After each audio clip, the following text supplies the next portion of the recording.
Welcome to the Gay Buddhist Forum, where teachers from all schools of Buddhism offer their perspectives on the Dharma and its application in modern times, especially for LGBTQI audiences. These talks are offered freely to the world and made possible by appreciative listeners. If you would like to support our efforts to share the Dharma with underserved audiences, please visit gaybuddhist.org. There you can donate, find a list of upcoming speakers, or enjoy many hundreds of these recorded talks dating back to 1996. Hi everyone, Happy New Year. I was really delighted yesterday morning when I checked my email. I got an email from Jeff, and he said something like, it's kind of a Hail Mary request, but do you think you could give a Dharma talk tomorrow at GBF? And thought about it for about 5 seconds. I was, what the heck? Why not? So it's just a real delight to be here. I was looking through my past notes just to see, like, what have I shared with GBF in the past? And turns out this time here is my 20th time speaking at GBF. So I was like, wow, I'm old. It's just such a delight to be here. Just a delight to see so many familiar faces. So what I'll be speaking about today, the name of this talk is called Tonglen and the Illumined Imagination. So this word Tonglen, it's actually a Tibetan word, and it translates as giving and receiving, or receiving and giving. I don't recall what the order is. And it's a breath meditation. It's a breathing meditation. And I'll say more about that.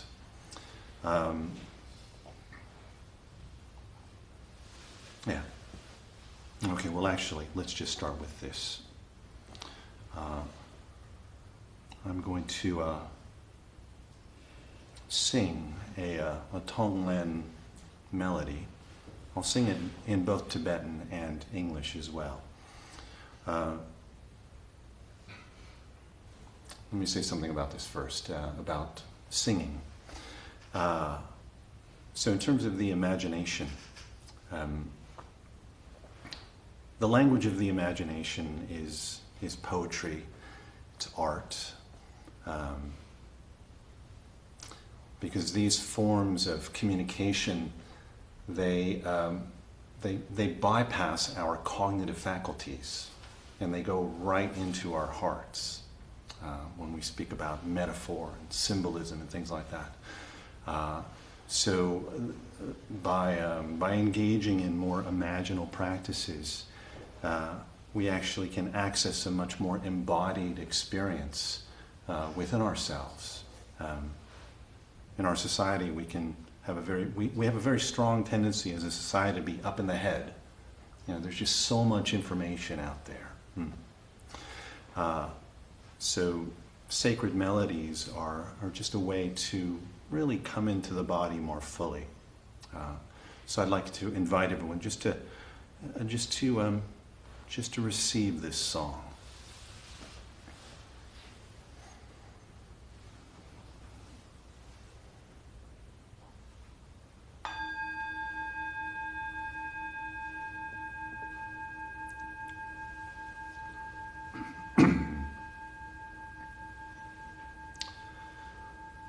Tena jetsun lama tuje chen mahagyudrowe didri dunyelkun malutanda dalahamihinpa dang dahaki hedege Shen la ta hang wa hai dro kun de dan den paru jehen ki lo hodro hoku hunde dan den paru jehen gi lo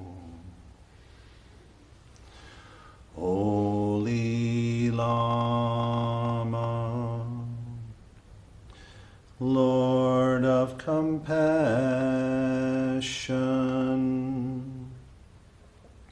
inspire me, please, oh, all the pain of all mother beings, their bad deeds and their obstacles may now ripen on me as I am ready,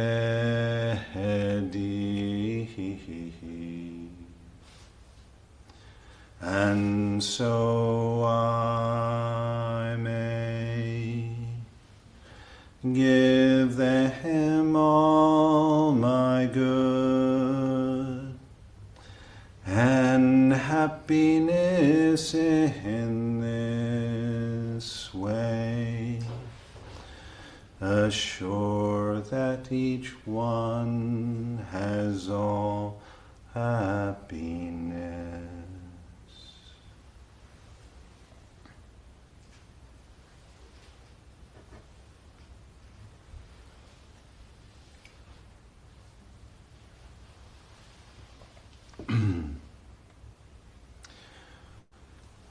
So Tonglen is it's a Tibetan Buddhist meditation practice, and I'll just describe the way that it is traditionally taught. One imagines during the in-breath, one imagines that one is breathing in the suffering of all beings. And one can, a very common instruction is to imagine the suffering of all beings as being like dark, heavy smoke. So whenever I think of this, I always, the image of, from Charlie Brown, right, a pig pen, walking around, he's always got this big sort of thing of dirt around him, right? That's what I always imagine. So in the in-breath, you imagine breathing in the suffering of others in the form of this dark, heavy smoke. Another image I quite like is to imagine people's energetic fields, their emotional fields, their auras, if you will, and that these fields that surround us are just filled with this black smoke. You can breathe it in, and then on the out-breath, one breathes out clear moonlight. So this process of breathing in suffering into one's heart, and then in one's heart it gets transformed, it gets purified, and one breathes out this beautiful, clear, soothing moonlight, which carries with it the power of healing, of kindness and love. So this is how Tonglen is traditionally taught. And I know a number of people who have expressed reservations about doing such a practice. Actually quite strong reservations. And the reservations go something like this. It's like, wait a second, I'm supposed to breathe in the suffering of other people? Like, no, you know what? I got enough problems of my own. I don't, I'm not doing that. And of course, you are also breathing in your own suffering as well. But still, I think this is a really, a very valid reservation. So I'd like to play with this, experiment with this meditation with all of us here today, and then just engage in some imaginal practice around it. Okay? So I'm going to lead us in a little 5-minute meditation.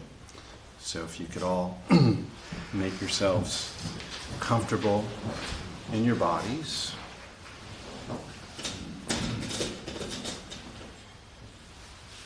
And you can sit with your eyes open or your eyes closed, whatever feels right to you.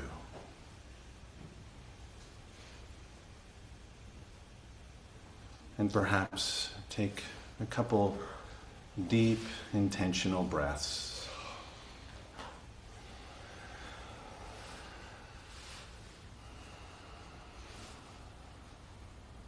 It's quite nice on the out breath, just to let out a sigh.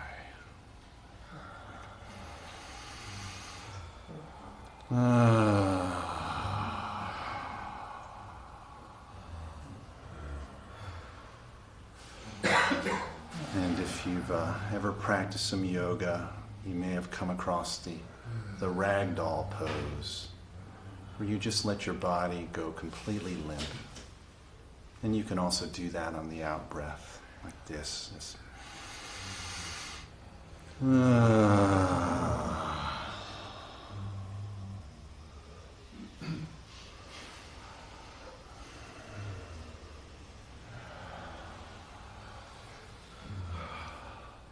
So now, just allow your body to breathe naturally.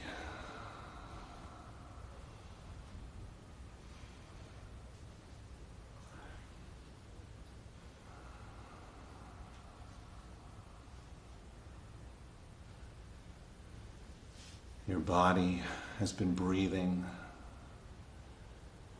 since the moment you were born.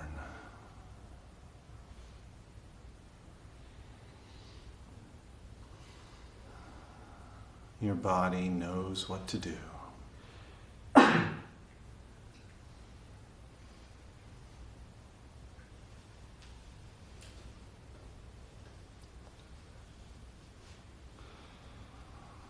So notice the gentle rising and falling of your chest and perhaps your belly too, with each in-breath and out-breath.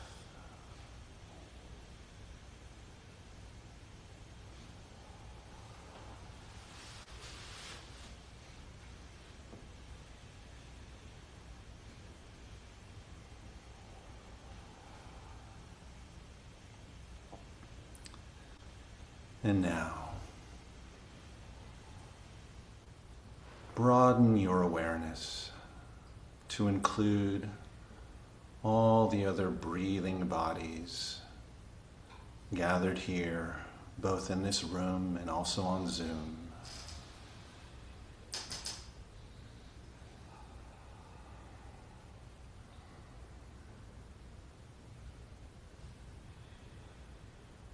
And just notice how all these other breathing bodies are supporting your breathing body.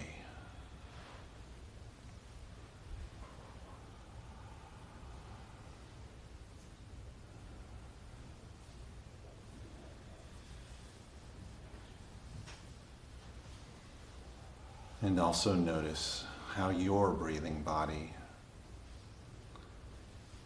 is supporting all the other breathing bodies here.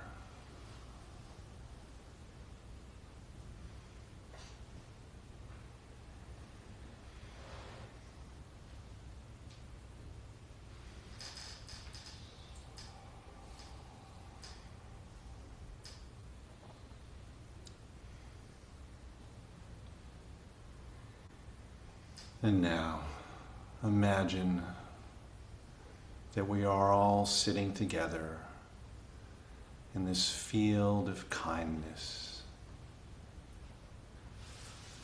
this field of love.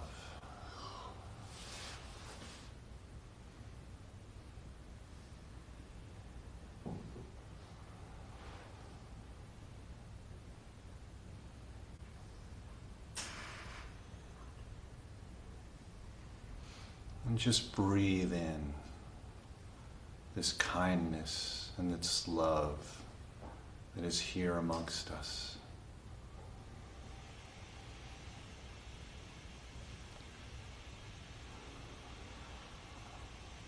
Just breathe it in.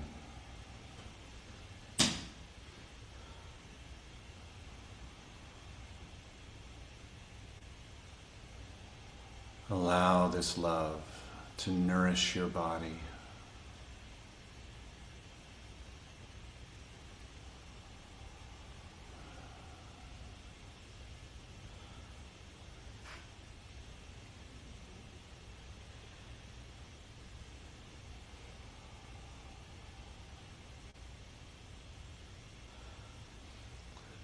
And just notice how this feels to be breathing together.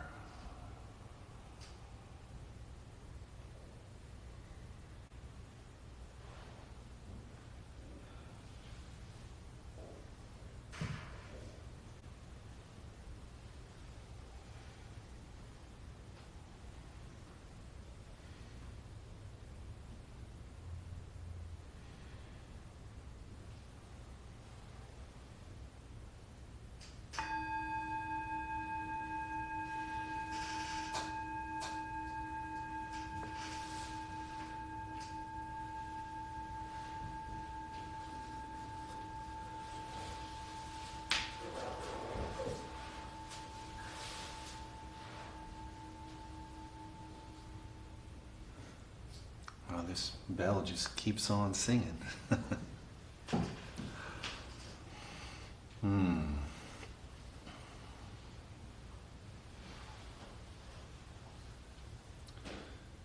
So Tonglen and the illumined imagination.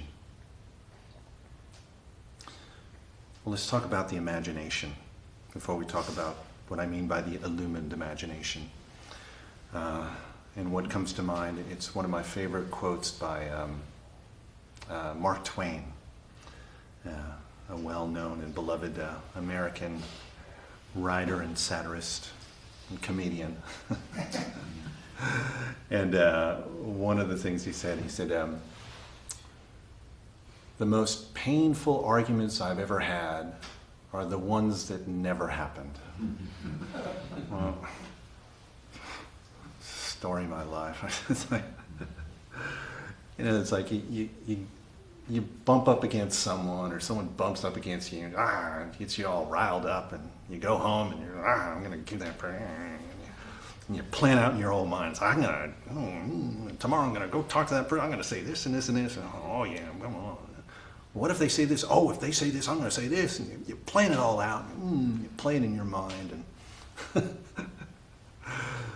and this process of just like imagining this argument, it has the same effect as actually having the argument on our bodies, physiologically. Right? It's as if we're having the argument. So this is just the way our minds work. There's nothing unusual about it.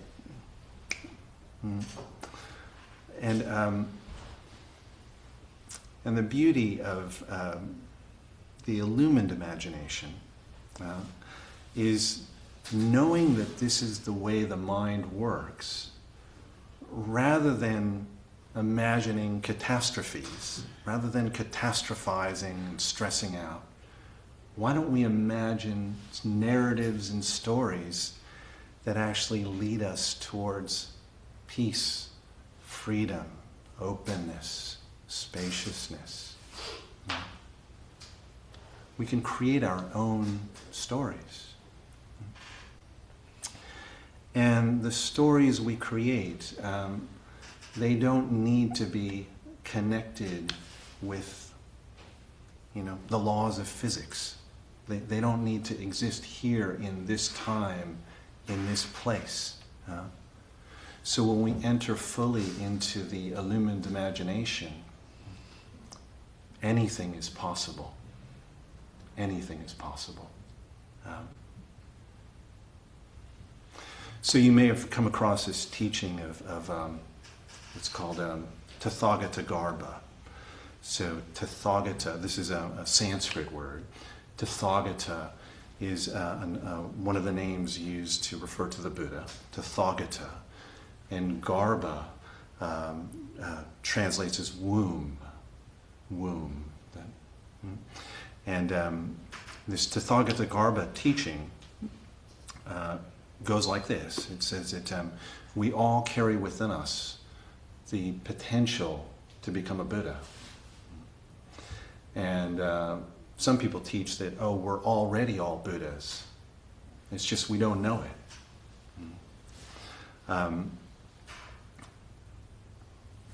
And you come across a teaching like this, is what? I'm already a Buddha? What are you talking about? That's crazy. That's nuts. No. And you can just for a moment just set that aside. This no. And just replace that with a maybe. And just open up to the possibility that we all possess within ourselves to be completely free.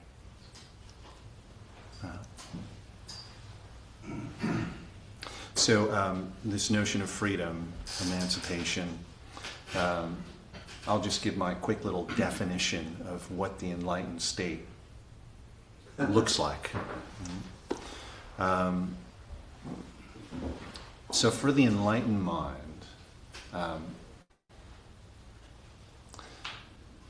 the enlightened mind is completely at ease, completely at peace, completely imbued with love and compassion at all times and under all conditions. Complete ease and peace, love and compassion at all times and under all conditions. That's a tall order. Imagine you get a call from your doctor. You've got cancer. You've got 6 months to live. You freak out. The enlightened mind is completely at ease with that. Now you won the lottery. Completely at ease. So the enlightened mind is this sense of ease and peace. It's actually completely independent of the contents of one's external experience. Anything can be happening externally, and it has no bearing on one's inner experience of peace and ease. This is what the Buddha spoke about in terms of liberation.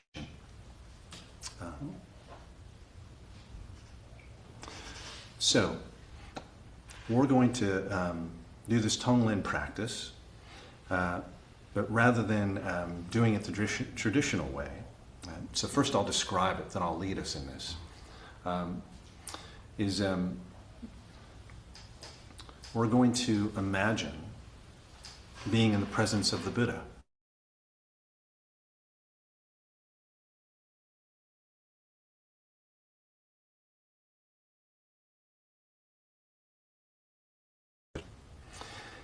And then we're going to imagine the Buddha entering our bodies through the crown of our heads and taking a seat in the palace of our hearts.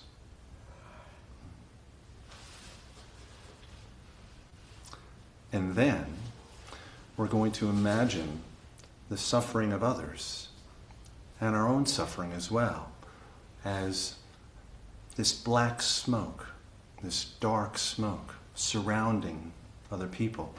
And we're going to breathe that black smoke into our bodies, into our hearts, into the heart of the Buddha who is seated in our hearts. And it's the Buddha who will purify these obscurations. Just pain, suffering, anxiety, stress, all of that. Blech. And then when we exhale, that purified energy will take the form of moonlight, pure moonlight. So that's what we're going to do. So once again, please make yourselves comfortable in your bodies. And I would suggest doing this meditation with your eyes closed. And let's just breathe together for a few moments.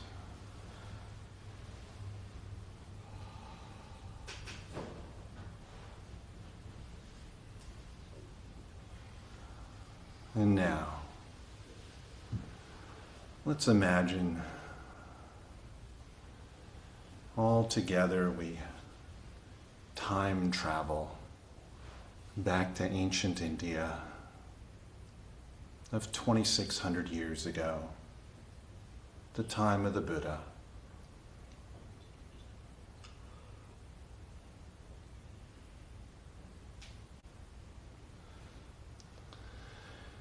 And imagine that all the villagers are all in a buzz because the Buddha is going to give a Dharma talk. So imagine us following this group of people to this open field to see the Buddha.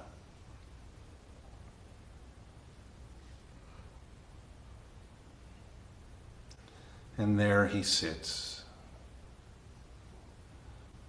upon a raised mound of earth.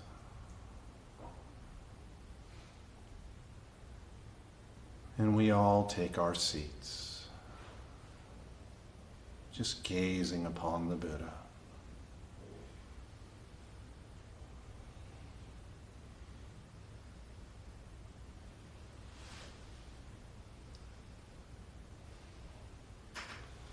And now, imagine the Buddha dissolving into clear light,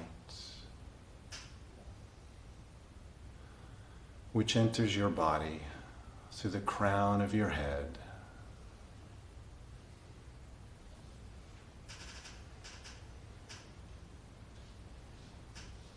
and fills your whole body.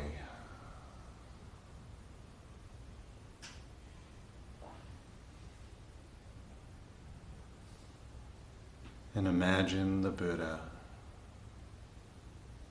taking a seat in the palace of your heart.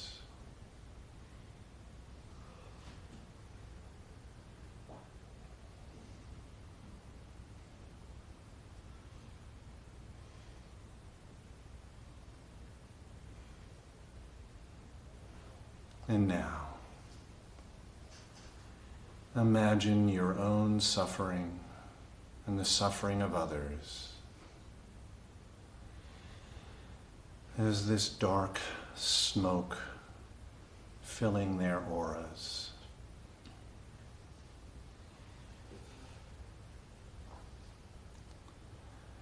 And on the in-breath, imagine breathing this dark smoke into your body, into your heart.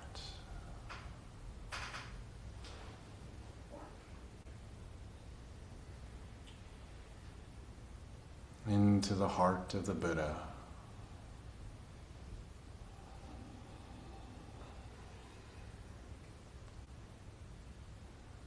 And imagine breathing out cool, soothing moonlight.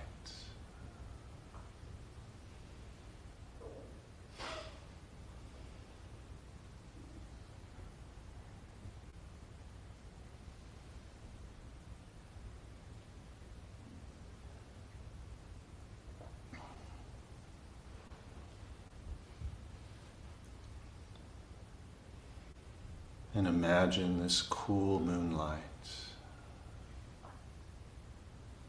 dissolving all of our obscurations, obstructions,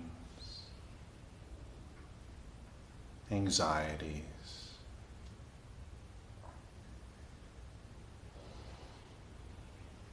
Our brokenness, our pain and wounding.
Yeah, so many of you know that I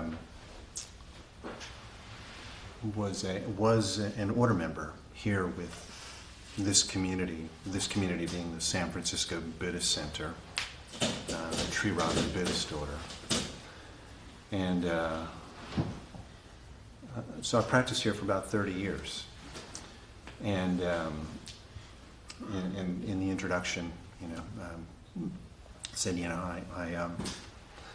I withdrew from all of my administrative responsibilities, and then I actually resigned from the order in March of 2025. And I am now practicing in a different tradition, in a Vajrayana tradition. And I've got a new teacher who I love. I absolutely love. So I'd just like to share some things briefly about the Vajrayana tradition. And in a particular way, the Vajrayana tradition,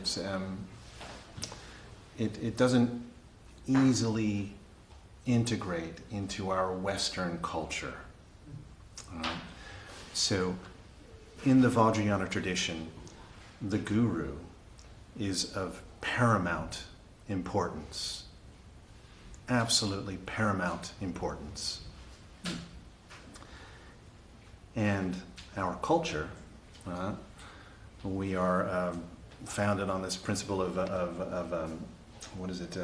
rugged individualism. Don't mess with Texas.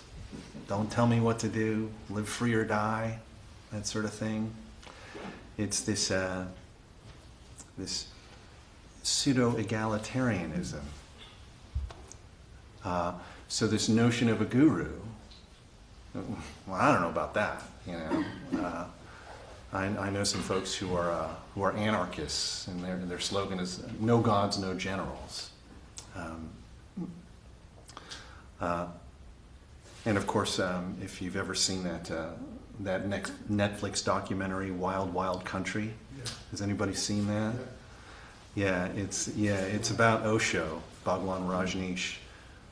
Fascinating documentary, and it's like 6 parts or something like that. So it goes quite in depthly, and it's basically it tells the story of how a spiritual community can go really wrong. Yeah, I recommend it.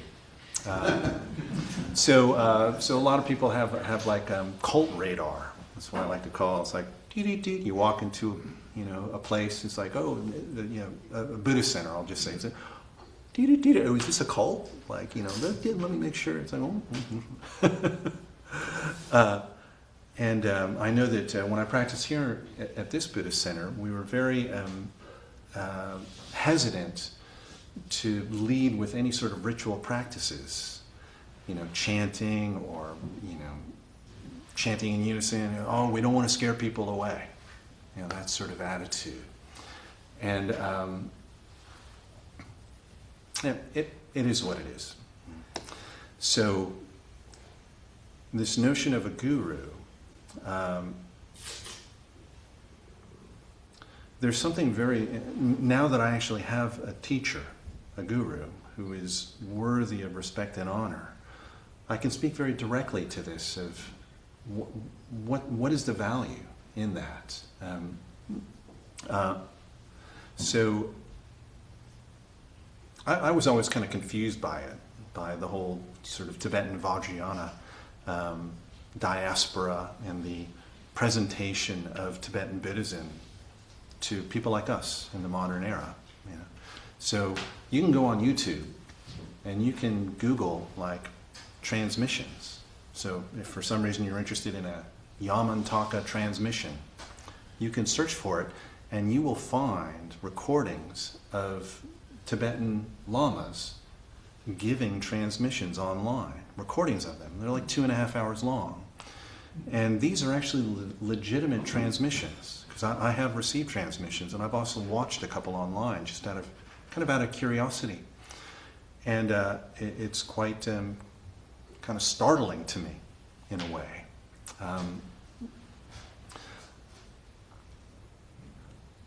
So what is it that a guru is actually doing? A guru is simply exemplifying the fruits of rigorous and effective practice. That's all they're doing. Right? And then they're sharing their experience of those fruits. Of course, there's a lot of dharma in there and whatnot. So this notion of like transmission, so you can go to a transmission and you can receive a practice from a Tibetan Lama or someone practicing with a Tibetan tradition. And the transmission part, what is transmission, what is transmitted, the thing that I find most fascinating is that which is transmitted non-verbally. So when I am with my teacher or receiving teachings from my teacher, I find that I very naturally am in contact with the best of me, with the best of my own potential. So there's something about my teacher that she just exemplifies, something very beautiful. And for me, she just exudes and emanates this love, this joy, actually this incredible joy, this bliss. And it's contagious. So we actually all know this just from our personal experiences. It's like, imagine you're in a work meeting and there's someone who's like totally aggro. Well, it affects the whole field, the interpersonal field of the meeting. Or you can be with someone who's like really open, really kind, gives you their complete undivided attention. People used to say this about Bill Clinton. Like you'd meet him and he would just give you his complete undivided attention. And that has an effect. And there's something nonverbal being communicated. So I'm receiving this, like a taste of liberation through her, through my teacher. It's very beautiful, absolutely beautiful. Of course, like how does one go about assessing whether another person is worthy of respect and honor? That's a whole separate topic. I'm not really going to go into that. Yeah, it's very important to engage with a teacher with eyes wide open. Yeah.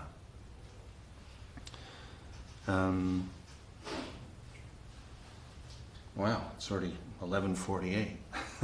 How time flies.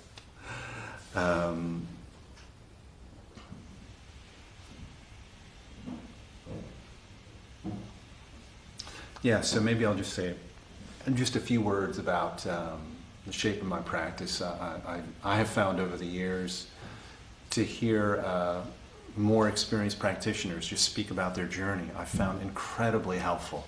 So I'll share a few things about the shape of my practice. So through my teacher, I have been receiving, am in the process of receiving a series of transmissions.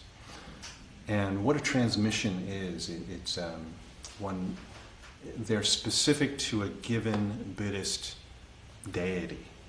So in Buddhism, there's a whole pantheon of deities. And these different deities, they just represent different aspects of the enlightened experience, different sort of archetypal energies. So for example, you can have these deities like Kuan Yin or Avalokiteshvara, who is the goddess of love. And they're sitting very peacefully, very beautifully. And you can also have these deities that are wrathful, surrounded by flames with these fangs and doing all sorts of gory things. So these all they all represent different sorts of archetypal energies. It's very powerful. It's a way of transforming the mind. And with each one of these practices, one receives. One is invited to develop a relationship with that particular deity through this practice of what's called sadhana.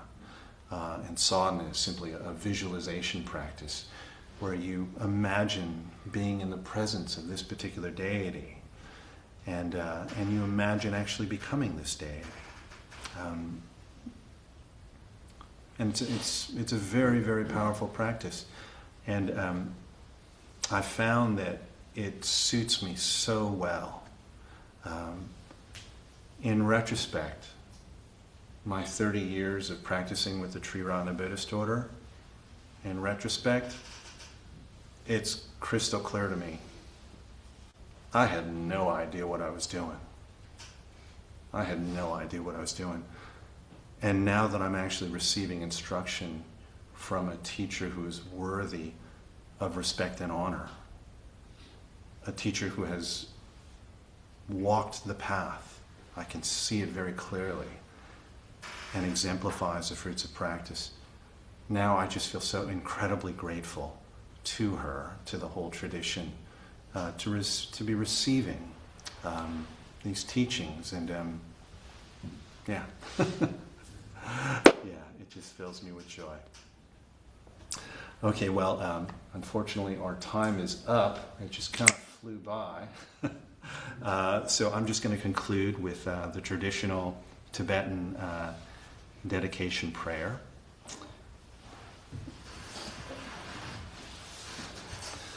Gewa di nududa Lama sangye tru gyune drowa chikang mahalupa Dei sahala gopashuk. By this virtue may I quickly attain the state of a Guru Buddha and lead every living being without exception into that enlightened state. Jang Chup Sem Chok Rinpoche Ma Ke Panam Ke Gyurchik Kewanyam pame pahayang gong ne gong du pel wahasho. May the precious bodhicitta, not yet born, arise and grow. May that which has been born have no decline, but increase more and more.